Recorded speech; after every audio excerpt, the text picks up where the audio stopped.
that is today the Tenderloin was destroyed and burned, and the only thing left remaining were any kind of brick or stone structures, anything like that, that really couldn't have been destroyed, but the guts of the buildings were basically destroyed. Like the Hibernia Bank was left standing, but a gutted shell.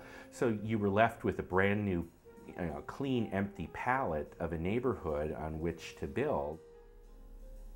When the first hotels were built after the earthquake, including lodging houses and low-end hotels, they were built to provide housing for seasonal labor, itinerant labor, people who came to work in the canneries or work on the waterfront.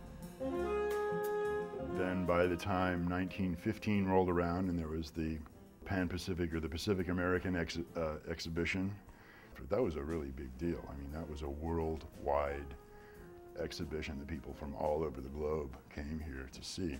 So they needed housing for all of the people that were not only involved in that, but that actually built the buildings for it. So there were hotels that had a different function, and there were apartment buildings, and apartment buildings were being built. It was really the birth of apartment buildings as a common place to live.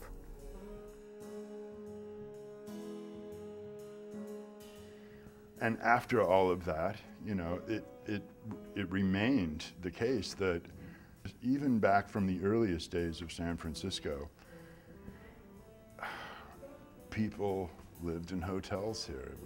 It was the way it was. When people use the term SRO, they don't usually realize that single room occupancy hotel, that's a pretty new term. Probably from the 1970s, I'm not sure when that term was coined. But before that, what we call SROs now were simply called hotels.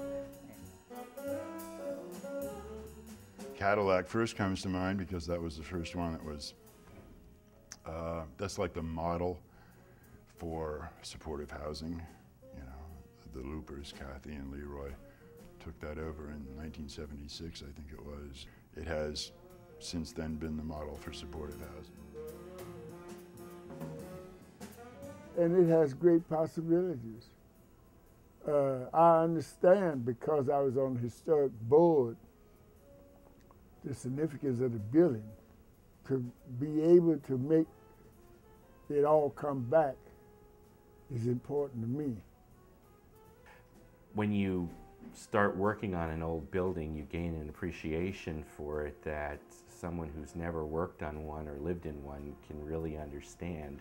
You get that dust and dirt, and you start tearing things down and building things back up, and you see the structure, and you sense the history of it, and you even kind of smell the history in an old building, and it's something that stays with you. And once you've learned to like old buildings, I don't think it ever leaves you.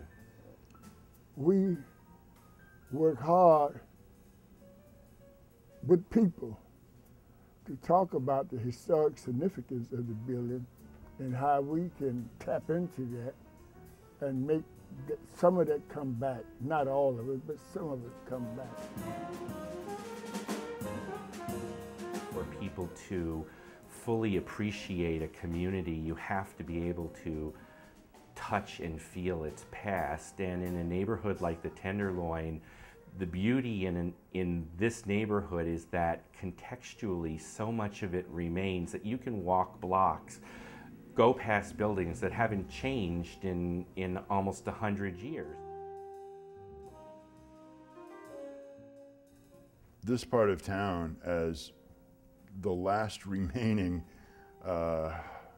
neighborhood that hadn't been totally decimated, unless people saw it differently, that it was just in just as much danger of getting destroyed as every other neighborhood. In a lot of places when you see historic buildings, so much of the detail has been stripped away from them. They've been modified or altered so dramatically. And I think when you go past a place like the Cadillac Hotel or walk through the Tenderloin, so many of the buildings have so much of the original detailing, the cornices, the corbels, the glazed terracotta design, things like that, that really give a context to the neighborhood.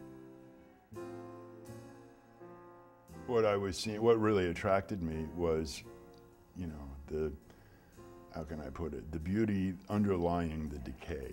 Hopefully other people could see, you know, what's good that is still there as well. I think historic preservation should be a mandate in every community, because by creating a National Register Historic District, it recognizes that the Tenderloin is a historic place. And once that has happened, then people need to start appreciating the history. Things like this Tenderloin Museum will go a long way towards helping people to appreciate what they have.